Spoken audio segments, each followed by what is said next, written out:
Bonjour à tous. Nous voulons poursuivre avec le développement de notre logiciel Brain2School.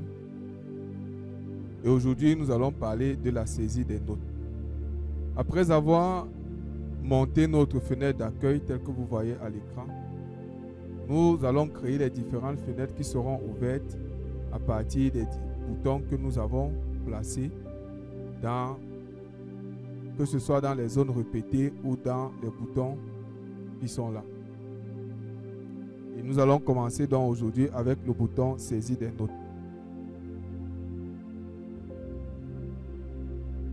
À telle enseigne que lorsqu'on va cliquer sur le bouton saisie des notes, que cela ouvre une fenêtre comme celle que vous voyez à l'écran pour que l'utilisateur aille sélectionner les évaluations et ainsi de suite. Donc c'est une fenêtre comme ça que nous avons développée.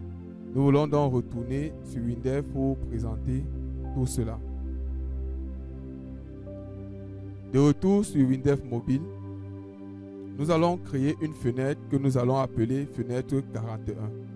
Comme dans la version PC, la fenêtre de saisie des notes s'appelle 41. Également ici, la fenêtre va s'appeler fenêtre 41.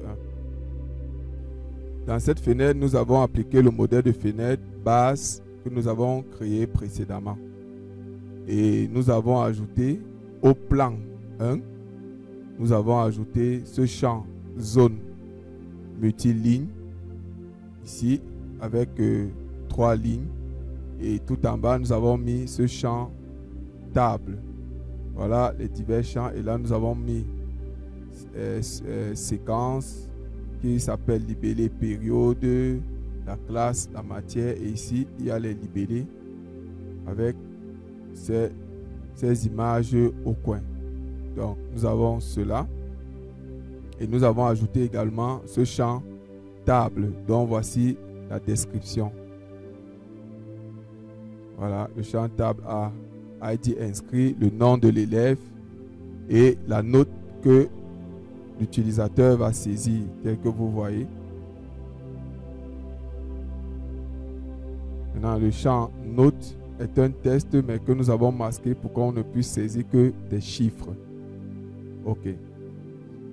Et le champ multiligne, voilà sa description. Nous avons ajouté 3 zones multilignes de hauteur 46. OK, donc tel que vous voyez.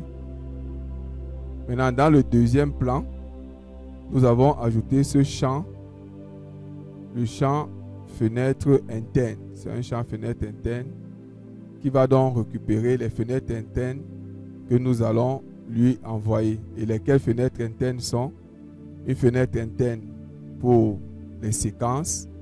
Et là, nous avons placé l'abréviation, la séquence, le libellé et la désignation de la séquence dans un champ zone répétée, tel que vous voyez là. C'est une zone répétée et dans une fenêtre interne. Et nous avons une autre fenêtre interne ici. C'est la fenêtre interne classe, FI classe, dans laquelle nous avons placé une autre zone répétée. On a mis classe qui va prendre l'abréviation de la classe et ici le libellé de la classe. Voilà la description de la zone répétée. ID classe, attribut classe et attribut désignation qui prennent les valeurs que vous voyez. Mais de la désignation de la zone répétée séquence, on va prendre ID séquence, la séquence même, le libellé, la désignation et l'abréviation. Tout ça sont des parce que ici c'est l'abréviation. C'est mieux d'écrire pour que vous puissiez voir.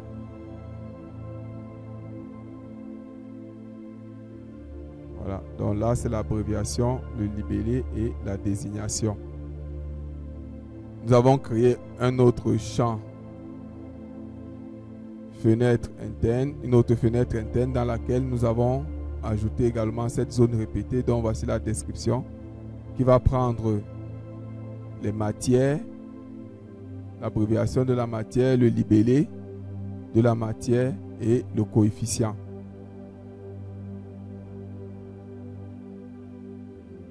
Et là, nous avons placé ici le champ coefficient le libellé coefficient est là et là. Donc voilà pour les 3 fenêtres internes. Et ces fenêtres internes seront appelées pour entrer dans ce champ fenêtre interne de la fenêtre 41 dans le plan 2. Ok. Ceci étant, quel est le mécanisme de notre fenêtre? Lorsque l'utilisateur va ouvrir cette fenêtre, il va cliquer sur la première zone multiligne. Lorsqu'il clique dessus, il va aller charger la fenêtre interne séquence dans le champ fenêtre interne ici. Et on va permettre à l'utilisateur de sélectionner une séquence et il va revenir à la fenêtre après avoir sélectionné la séquence. Et ici, nous allons écrire le libellé de la séquence sélectionnée. Ainsi de suite. Quand il va vouloir la classe, il faut qu'il sélectionne là et tout. Donc voilà quel sera le mécanisme de notre fenêtre. Et lorsqu'on va sélectionner la classe, il va mettre le nom de la classe là. Il va charger les élèves de cette classe et il va remplir les matières dans le tableau des matières. Lorsqu'il va aller sélectionner les matières, lorsqu'on clique là, ça va ouvrir la zone répétée des matières. C'est pourquoi derrière la zone multiligne, nous avons placé le code suivant. Voilà. Donc on récupère la valeur de la zone multiligne sélectionnée. Ça va être 1, 2 ou 3. Lorsque c'est 1, il va changer la fenêtre source et il lui demande de prendre la fenêtre interne et de mettre dans le champ fenêtre interne note. Il ouvre en lui envoyant le paramètre 41. Ça, c'est très important, ce paramètre. Donc voilà, il fait pareil lorsque on sélectionne la classe. Mais avant qu'on ne sélectionne la classe, il faut se rassurer qu'on a sélectionné la séquence. Et ici, avant de sélectionner la matière, il faut se rassurer qu'on a sélectionné la classe. Donc voilà, en ce qui concerne la fenêtre 41. À l'initialisation de cette fenêtre, nous avons fait les déclarations suivantes.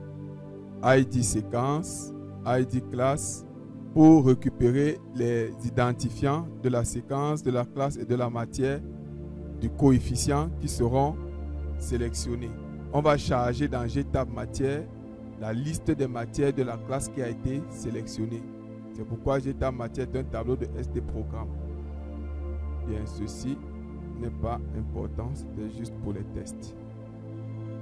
Ok, donc voilà, et ici, lorsque la fenêtre s'ouvre, on va cacher le bouton ajouter, on va lui donner le titre et on va aller directement au plan 1. Voilà pour ce qui concerne la fenêtre. Maintenant, nous avons modifié le code de la fenêtre connexion et nous avons ajouté ici ce code-ci. On va récupérer l'année en cours. On va charger le tableau des classes et le tableau des professeurs. Bien, voilà pour ce qui est de la fenêtre 41, tout ce dont nous avons besoin. Bien, maintenant, nous allons présenter le code global de la fenêtre. Merci d'avoir suivi cette vidéo. Ne manquez pas de liker, de commenter et de partager afin que d'autres personnes puissent s'intéresser au travail que nous sommes en train de faire.